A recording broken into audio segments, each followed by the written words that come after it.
हृदय में नित्य नवीन रूप से दुलार करने वाले श्री सद्गुरुदेव भगवान के श्री चरणों में दंडवत प्रणाम है। हम और सारा संसार कर्म के बंधन से जकड़ा हुआ है, कर्म के बंधन से बंधा हुआ है।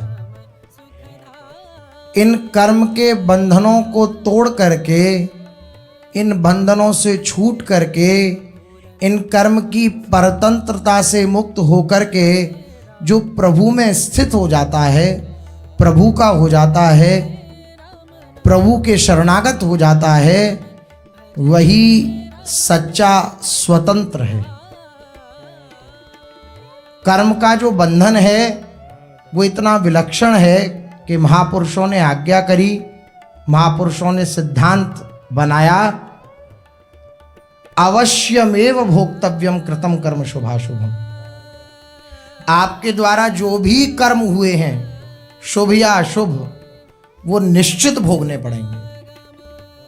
इन्हीं कर्म के भोग के लिए ये 83,99,999 योनियां बनी हैं। इन्हीं कर्म के भोग के लिए नरक बने हैं, इन्हीं कर्म के भोगों के लिए स्वर्ग बने हैं। पुण्य कर्म होते हैं तो स्वर्ग जाते हैं, और खूब पाप कर्म होते हैं तो नरक जाते हैं। पुण्य और पाप मिश्रित होते हैं तो ये मनुष्य शरीर मिलता है। ऐसी ये कर्म की गति है, बड़ी गहन है। भीष्म पितामह जैसे महापुरुष, कर्म की गति कितनी गहन है कि शरशैया पर पड़े हैं।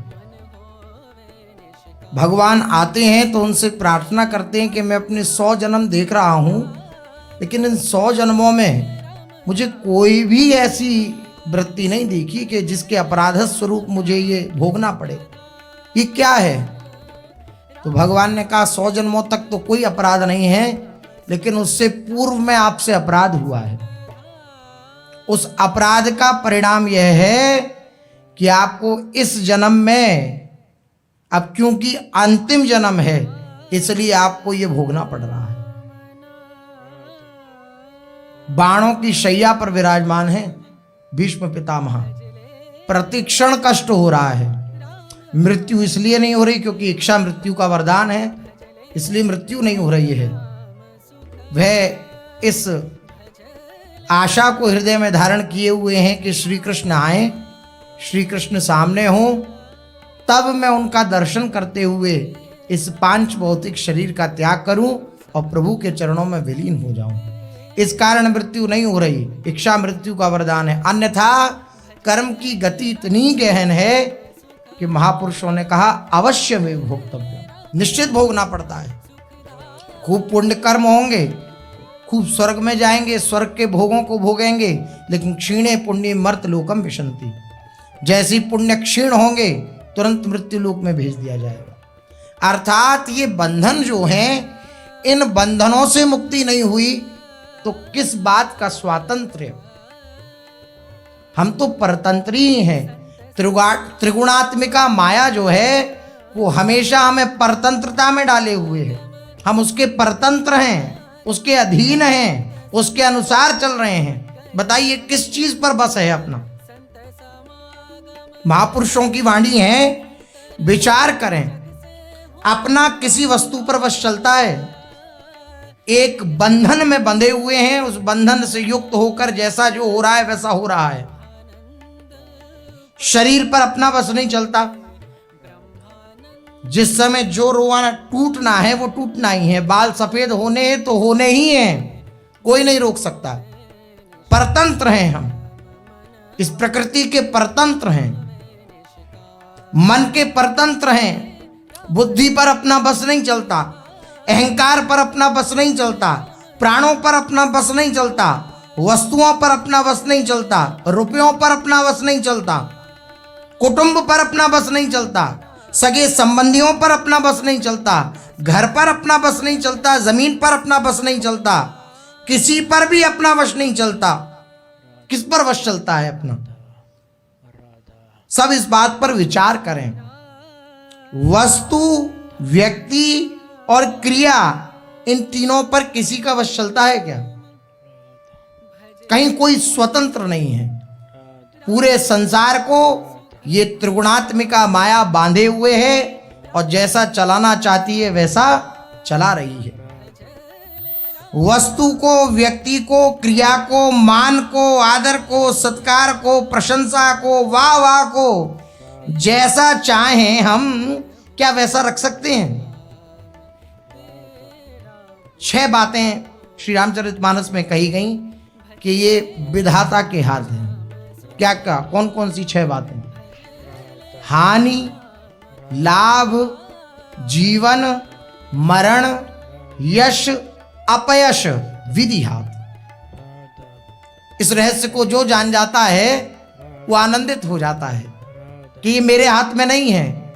मेरे हाथ में क्या है?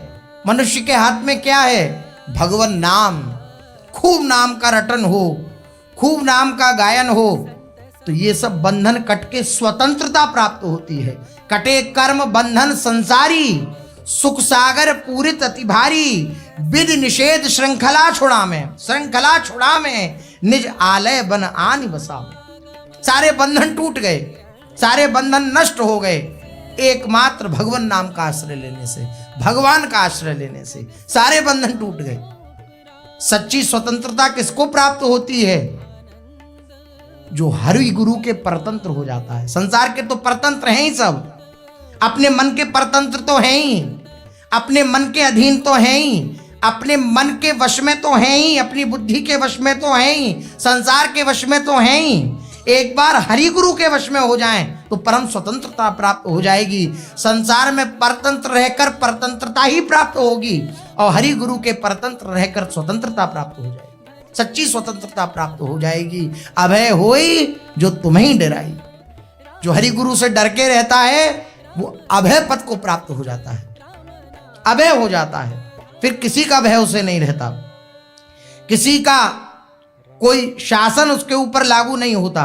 किसी पर भी जो प्रभु की शरण में हो जाता है संसार का कोई भी बंधन उसके ऊपर व्यापता नहीं।